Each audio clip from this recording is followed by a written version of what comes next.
I'm sure you've heard about the running back dead zone. This year, everybody's talking about it, telling you that you are not allowed to draft a running back in rounds 3, 4, and 5 because historically speaking, running backs there don't do well. Running backs there don't have the same level ceiling that you're going to find from those guys in rounds 1 and round 2. Think about that's where you got Jonathan Taylor. That's where you got Austin Eckler from last year.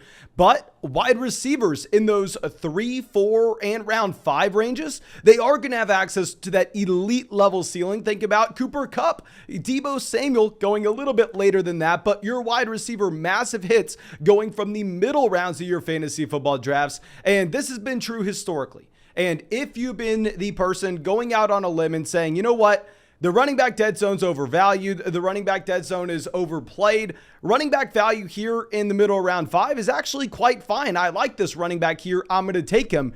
You have been the sucker. You have been the fool in your fantasy football drafts. And dear God, I think I am going to be the fool this year. I think I am about to be that sucker. I am excited to dive into exactly why avoiding the running back dead zone has worked historically. And I want to talk about why I think that, honestly, the strategy to avoid the running back dead zone may be dead this year because the running back value is completely different compared to what we've historically seen. But before we get into it, please go down there, drop a like on this video, subscribe to the channel if you have not done so and you play fantasy football, and make sure you go get our 2022 fantasy football draft guide on flockfantasy.com. Almost 300 pages of quality information breaking down any player you would consider drafting. Could not be more proud of that guide. And when you use promo code FLOCK, when you purchase it on flockfantasy.com, you will get an exclusive discount before the season starts. And also, if you go sign up for Underdog Fantasy, you will get that if you use promo code FLOCK. But let's dive into this. And let me just go through this briefly. We already gave a quick summary of what the running back dead zone is. Essentially, if you are looking at a running back in rounds 3, 4, 5, 6, 7, over the past 10 years, the running backs that have been drafted in that range aren't talented guys. You either have one or two things. You have an extremely talented running back that is a backup. Think of someone like Kareem Hunt last year. Or you have a running back that simply doesn't have the talent profile we look for, but projects to be the starter. So people think, oh, I can take this running back here. It's a safe 300 touches this upcoming season. And in reality, when that running back fails, the team will find another option. The team won't continue to just throw out a bad running back that's not talented. So he may be the quote unquote starter on paper, but he's not going to be the starter by the time you get to week 6, by the time you get to week 7. Whereas wide receivers in this range, we know historically are very talented. But let's go through and let's look at the actual running backs that have been drafted in the running back dead zone over the years and see if we can see a common trend and see if there are any changes from 2018, 2019, 2020, 2021 to the season we are in now. At the end, I'll talk about some running back targets for you.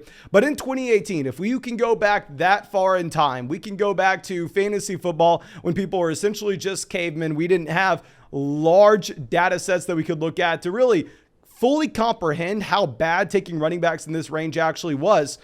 You had 24 running backs going off the board by the end of the 5th round in 2018. And we are going to be looking at PPR formats. This ADP I'm grabbing from Fantasy Pros, and they grabbed it from like 10 different websites at that time period. So it's a very valuable data set in terms of ADP. But you had LaShawn McCoy, Kenyon Drake, Alex Collins, Royce Freeman, Derrick Henry, Jay Ajayi, Lamar Miller, Mark Ingram, Dion Lewis, and Marshawn Lynch going here in the running back dead zone rounds 3, 4, and 5. And the majority of these running backs failed. Of course, you'll be able to find 1 to 2 names in this list. You'll be able to pull up very impressive seasons that they did go out there and they finished as a running back 1. But in reality, for where they drafted, 9 out of 10 times, you were making a bad pick here. And I know we are looking at this with hindsight. Trust me, I get it. Of course, we have the bias that we were able to see these running backs fail. We were able to see exactly how it played out, and we are remembering back then. But I'm going to try to remove that bias, and I'm going to try to be very fair and look at the running backs going into the season and ask ourselves, are these running backs quality guys? Are these similar to the running backs going in this range this year? You had LaShawn McCoy in this range going at the very top of the 3rd round. LaShawn McCoy was 30 years old this season. We're worried about Derrick Henry being 28. LaShawn McCoy was 30 this year. Probably shouldn't have been drafted here. You had Kenyon Drake going at the top of the third. Kenyon Drake was going into his third year in the NFL, and the previous season, he had 33 rushing yards a game. Doesn't look like any of the round 3 running backs this year. You had Alex Collins, who was a 5th round NFL draft pick, who didn't catch passes, that had a good stretch at the very end of the season. Doesn't look like anybody that would go in the top 5 rounds now. You have Royce Freeman as a rookie that went in round 3 to the Denver Broncos. Think about a running back that goes in round 2 this year and where he's going with Ken Walker, whatever you want to call him, going outside the top 100 picks in fantasy drafts. Ken Walker's a better prospect. He scored better in our prospect model than Royce Freeman did, and you're getting him after pick 100. You're not taking this player in round 3 or round 4 anymore. You have Derrick Henry. Remember, back early on in his career, he was a committee running back. He wasn't the Derrick Henry we know and love yet. Then you have Jay Ajayi, who the year before only totaled up 24 receptions. Jay Ajayi couldn't catch passes. You had Lamar Miller going in this range. Lamar Miller was going into his age 27 season and simply never showed a running back 1 season. Like, you're not drafting a running back in this range that doesn't have a running back 1 season under his belt if he's 27 years old. You have Mark Ingram. Remember, 2017 was the year of the Alvin Kamara breakout. So you had Alvin Kamara breaking out in 2017 and people still convincing themselves that they could draft Mark Ingram with one of their first 5 picks the year after. You had Dion Lewis, who averaged 5.6 carries per game throughout his entire NFL career. You had literally just a pass catching running back, and that's all he does going in this range. That's like drafting Nyheim Hines in the 5th round this year. We know Nyheim Hines isn't going there. You had Marshawn Lynch being drafted. The man was 32 years old. So I'm just trying to paint a picture, looking at the overall quality of running backs that we are actually getting. And if we go over to 2019, you had Leonard Fournette, Kerryon Johnson. Kerryon Johnson, obviously injury-prone player going into year 2. Okay, rookie year, but he wouldn't be going here this year. I mean, his rookie season wasn't close to J.K. Dobbins. You had Devonta Freeman. This is a running back that no longer had Kyle Shanahan, missed the entire season the year before, was not looking like that feature down player he once was. You had Aaron Jones, obviously a breakout. You had Josh Jacobs as a rookie. You have Damian Williams here. I don't even know if this is a glitch in the system. I don't remember this happening. Chris Carson, obviously a non-pass catcher, and the Seattle Seahawks invested a first-round pick into Rashad Penny the year before. Derrick Henry. You had Marlon Mack, who the year before that, 1.7 receptions per game, someone that's just not a pass catcher. You had Melvin Gordon while Austin Eckler was breaking out. Mark Ingram at 30 years old. David Montgomery as a rookie. Sony Michel, who the year before averaged half a reception a game. James White, who averaging 4 carries a game, worse than freaking Dion Lewis. You had the undrafted free agent in Phillip Lindsay here going over to 2020. Chris Carson, consistently dealing with injuries. Todd Gurley, who was already toast with his knee. Everybody knew it. He was in Atlanta. This is not Los Angeles Rams Todd Gurley. This is Atlanta Falcons Todd Gurley. You had James Conner coming off an injured season. You had David Johnson, obviously at the tail end of his career, already just completely washed. Le'Veon Bell, I mean, just talk about a trip to the past. Look at these veteran, dusty running backs that were already injured. People already knew to get off of. And Melvin Gordon in Denver. Yeah, Jonathan Taylor as a rookie, of course. We will get to some rookies at the end of this. Devin Singletary, a small non-pass catching running back. Raheem Mostert, someone who has 1 game in his NFL career with 20 or more carries. A rookie in Cam Akers, a 31-year-old with Mark Ingram, Kareem Hunt in a committee. So this has been really an entire exercise to go back and not just look at the numbers, because we can look at the numbers and we can say, yeah, running backs in rounds 3, 5, 4, they're all horrible. Let's avoid these guys entirely. Let's just act like they don't even exist, because if you took these guys in years past, you were just lighting money on fire.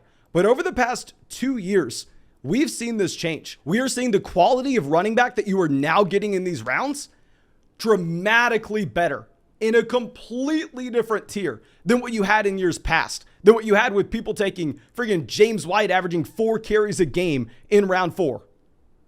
Looking at Underdog ADP in 2021. Now, of course, if you have not done so already, go sign up for Underdog Fantasy. Have some fun. Get into some real money fantasy football drafts. I know you see us drafting there every single night on the live stream because there's nothing more fun than hopping in those Underdog drafts. And when you go sign up for Underdog Fantasy and you use promo code FLOCK, they will match your first deposit dollar for dollar up to $100. You will also get our 2022 fantasy football draft guide with literally just a $10 deposit on Underdog Fantasy, including our rankings. Most importantly, you have a ton of fun in those drafts. But if we look at ADP from Underdog last year, you had J.K. Dobbins, who was coming off a pretty impressive rookie year. Of course, this is before the J.K. Dobbins injury right before the season. You had DeAndre Swift, who was a must-draft running back for us. We are ignoring the DeAndre Swift haters. We are looking at him in the middle of the third, sometimes sneak into the fourth, saying this isn't a dead zone running back. This is an elite talent. You can go through and you can draft DeAndre Swift. Chris Carson, easy avoid. Yeah, David Montgomery as well, coming off the running back 7 finish on a points per game basis.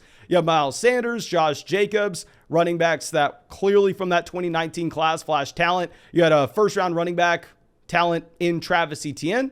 You had Mike Davis, of course. That's the perfect example of a dead zone running back that just was going in this range because he was the starter on paper and you could easily project opportunity for him.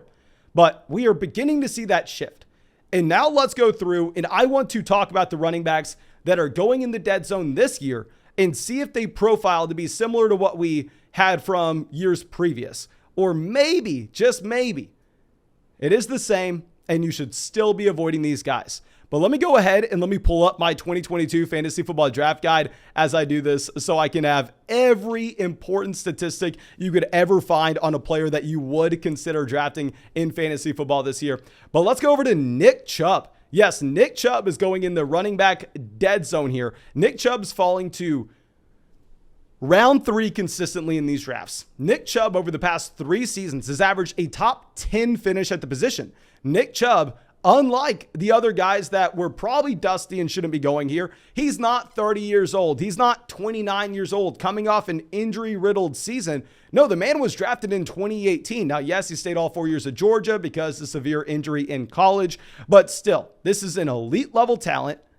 If this was any other time period, Nick Chubb would be a first-round pick. Y'all know I was making fun of people for drafting Nick Chubb in the first round last year, but his role in this offense isn't changed at all.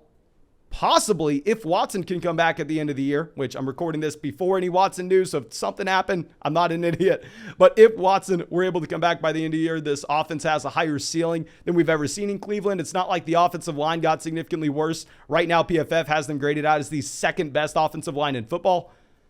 Nick Chubb is not a dead zone running back. Nick Chubb is an elite level talent at the position. He's still playing behind an elite level offensive line. Our next running back, James Conner, is another example of someone that should not be going in this range. With James Conner is coming off the running back 12 finish on a points per game basis, but his situation's dramatically better.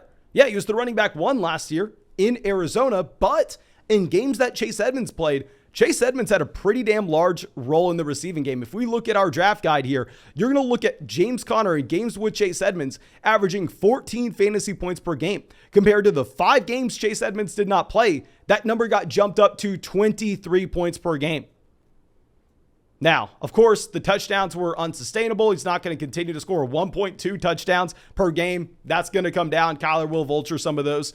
But what is very telling is the usage in the receiving game that Conner had when Chase Edmonds was out. He only had 1.3 targets per game whenever you had Chase Edmonds in this lineup, and that jumps to 5.6 targets per game with no Chase Edmonds. There's no Edmonds this year. James Conner, not a prototypical dead zone running back.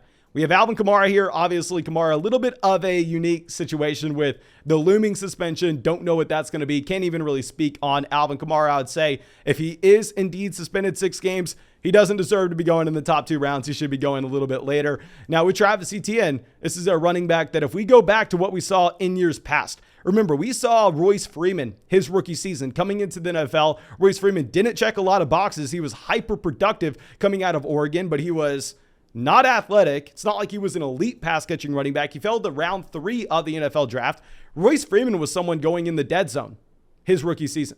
Now, Travis Etienne's first year in the league, he checks every single box, is a much better prospect than Royce Freeman, similar to what we saw with some of these other players that their first year, you can find a ton of value in this running back dead zone. Travis Etienne seems to fit that mold.